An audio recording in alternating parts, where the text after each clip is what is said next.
കാലാവസ്ഥാ മുന്നറിയിപ്പിൽ ചില മാറ്റങ്ങൾ വന്നിരിക്കുന്നു. അലക്സ് മുഹമ്മദ് ഞങ്ങളുടെ പ്രതിനിധി കാലാവസ്ഥാ മുന്നറിയിപ്പ് സംബന്ധിച്ച കാര്യങ്ങളിൽ ചില അപ്ഡേറ്റുകൾ വന്നത് നമ്മളെ അറിയിക്കുന്നുണ്ട്.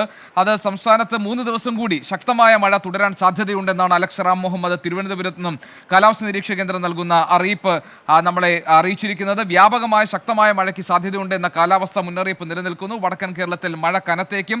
തിരുവനന്തപുരം, കൊല്ലം ഒഴികെയുള്ള 12 ജില്ലകളിലും മഴ മുന്നറിയിപ്പ് നിലനിൽക്കുന്നുണ്ട്. മലപ്പുറം, കോഴിക്കോട്, വയനാട്, കണ്ണൂർ, കാസർഗോഡ് ജില്ലകളിൽ ഓറഞ്ച് അലേർട്ട് പ്രഖ്യാപിച്ചിരിക്കുന്നു. പത്തനംതിട്ട, ആലപ്പുഴ, കോട്ടയം, എറണാകുളം, ഇടുക്കി, തൃശൂർ, പാലക്കാട് ജില്ലകളിൽ യെല്ലോ അലേർട്ടാണ്. അതായത് വയനാട് ജില്ലയിൽ ഓറഞ്ച് അലേർട്ട് എന്ന് പറഞ്ഞാൽ പരക്കെ ശക്തമായ മഴയ്ക്കുള്ള സാധ്യത തന്നെ നിലനിൽക്കുന്നുണ്ട് എന്നതാണ്.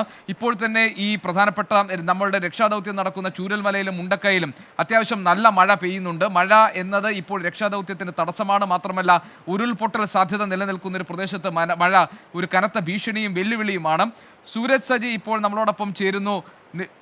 നിലമ്പൂരിൽ നിന്ന് സൂരജ് നമ്മളോട് വിവരങ്ങൾ നൽകാനുള്ളത്. നിലമ്പൂരിൽ മൃതദേഹങ്ങൾ എത്ര തിരിച്ചറിഞ്ഞിട്ടുണ്ട്? നിലമ്പൂരിൽ ചാലിയാർ പുഴയിലൂടെ മൃതദേഹങ്ങൾ ഏതാണ്ട് 30-ലധികം കിലോമീറ്റർ ഒഴുകിയെത്തിയ സാഹചര്യം ഉണ്ടായിരുന്നു. എന്താണ് ഏറ്റവും പുതിയ വിവരമെന്ന് സൂരജ് സജി നൽകും. സൂരജ്, എന്താണ് പുതിയ വിവരങ്ങൾ?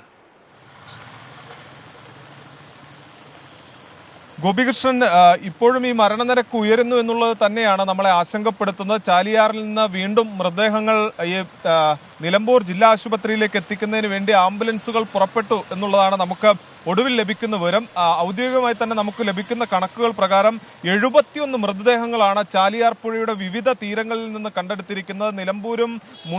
നിലമ്പൂർ അടക്കമുള്ള വിവിധ മേഖലകളിൽ നിന്നാണ് ഇപ്പോൾ ഈ മൃതദേഹങ്ങൾ കണ്ടെടുത്തിരിക്കുന്നത്. ഇതിൽ പോസ്റ്റ്മോർട്ടം പൂർത്തിയായ മൃതദേഹങ്ങൾ മേപ്പാടിയിലേക്ക് മാറ്റാനുള്ള നടപടിക്രമങ്ങൾ പൂർത്തിയായി വരുന്നു. അതാണ് ദൃശ്യങ്ങളിൽ കാണുന്നത്.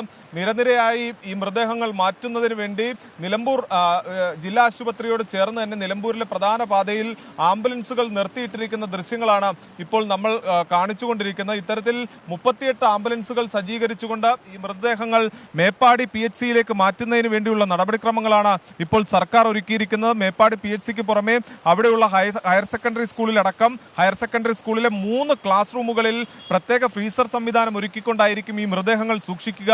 ഈ ബന്ധുക്കൾക്ക് അവിടെ എത്തി മൃതദേഹങ്ങൾ തിരിച്ചറിയുന്നതിന് വേണ്ടിയുള്ള സൗകര്യങ്ങൾ അടക്കം ഒരുക്കും എന്നുള്ളതാണ് സർക്കാർ അറിയിച്ചിട്ടുള്ളത്. 10 ആംബുലൻസുകളിൽ മൃതദേഹം കയറ്റിക്കഴിഞ്ഞാൽ ആ 10 ആംബുലൻസുകൾ പോലീസിന്റെ സുരക്ഷയോടുകൂടി ഇവിടെ നിന്ന് മേപ്പാടിയിലേക്ക് പുറപ്പെടുന്നതാണ് രീതി. അത്തരത്തിൽ 10 ആംബുലൻസുകൾ ആദ്യഘട്ടത്തിൽ ക്രമീകരിച്ചു. അവ ഇവിടെ നിന്ന് പുറപ്പെടുകയും ചെയ്തിട്ടുണ്ട്. അടുത്ത 10 ആംബുലൻസുകളിൽ ഇപ്പോൾ ഈ മൃതദേഹം കയറ്റുന്നതിനുള്ള നടപടികൾ പൂർത്തിയായി വരുന്നു. ഈ ചാലിയാർ പുഴയുടെ തീരത്ത് ഇപ്പോഴും ഈ മൃതദേഹത്തിന്റെ വിവിധ ശരീരഭാഗങ്ങളടക്കം അടിഞ്ഞുകിടക്കുന്ന ഒരു സാഹചര്യമുണ്ട്. അവിടെ ഈ സുരക്ഷാ ഉദ്യോഗസ്ഥരും അതോടൊപ്പം തന്നെ NDRFന്റെ അടക്കം സംഘം ഇറങ്ങിക്കൊണ്ടാണ് ഈ മൃതദേഹങ്ങൾ വീണ്ടെടുക്കുന്നതിന് വേണ്ടിയുള്ള ശ്രമങ്ങൾ നടക്കുന്നത്. 2018 പ്രളയത്തിലടക്കം ഈ ചാലിയാർ പുഴയിൽ അന്ന് വലിയ രീതിയിലുള്ള കുത്തൊഴുക്കുണ്ടായിരുന്നു. അതുകൊണ്ട് തന്നെ വിവിധ മേഖലകളിൽ അന്ന് ഈ പാലം ഉൾപ്പെടെ തകർന്നിട്ടുണ്ട്. അതുകൊണ്ട് തന്നെ ഈ ചിലയിടങ്ങളിൽ ഈ പാലമൊന്നും ഇല്ലാത്തത് കൊണ്ട് തന്നെ ഈ മൃതദേഹങ്ങൾ പുറത്തെത്തിക്കുന്നതിന് വേണ്ടി വൈകുന്നു എന്നുള്ളതാണ് നമുക്ക് ലഭിക്കുന്ന വിവരം. അങ്ങനെ ഏറെ ദൂരം, അതായത് വനത്തിനുള്ളിലൂടെ 2.5-3 കിലോമീറ്റർ നടന്നാണ് ഈ മൃതദേഹം വീണ്ടെടുക്കുന്നത്. അതിനുശേഷമാണ് ഈ മൃതദേഹവും ശരീരഭാഗങ്ങളടക്കം ഇങ്ങോട്ടേക്ക് എത്തിക്കുന്നത് എന്നുള്ളതാണ് നമുക്ക് ലഭിക്കുന്ന വിവരം. ഇപ്പോഴും ഈ മൃതദേഹവും വഹിച്ചുകൊണ്ടുള്ള ആംബുലൻസുകൾ ഇങ്ങോട്ടേക്ക് എത്തുന്നുണ്ട്. പോസ്റ്റ്മോർട്ടം നടക്കുന്നുണ്ട്.